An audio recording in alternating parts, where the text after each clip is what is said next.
Who remembers taking vacations and traveling before COVID? I'm sure we all do. And when deciding where to stay, maybe you had a friend or family member in the area who offered to let you sleep on their couch or in their spare room. We call this sharing.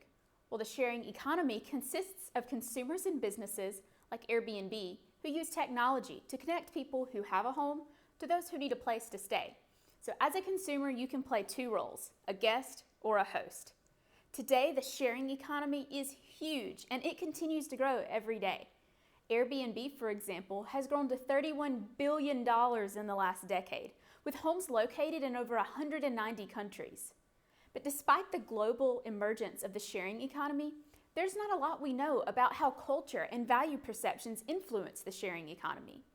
An Airbnb host from Zimbabwe and a traveler from Sweden may share for entirely different reasons based on their individual cultural values.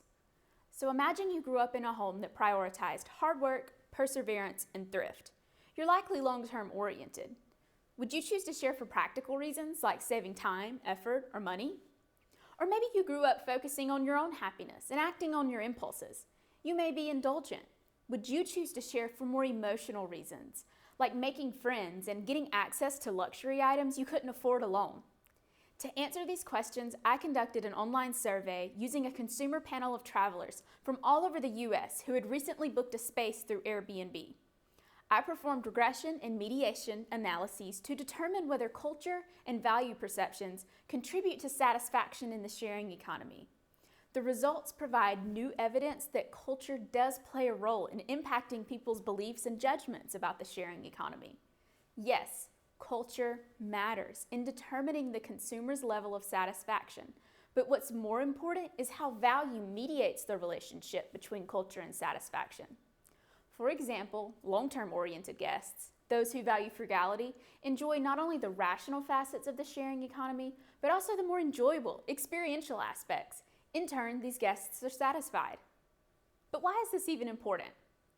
First, this research is one of the first to look at cultural values in the sharing economy at the individual level.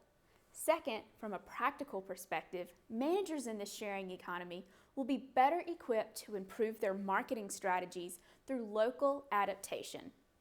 Third, some theorists argue that sharing resources has been and is still integral to our survival as a species.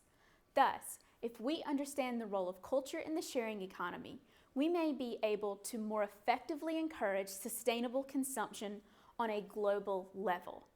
So now let me ask you, who here's ready for a vacation?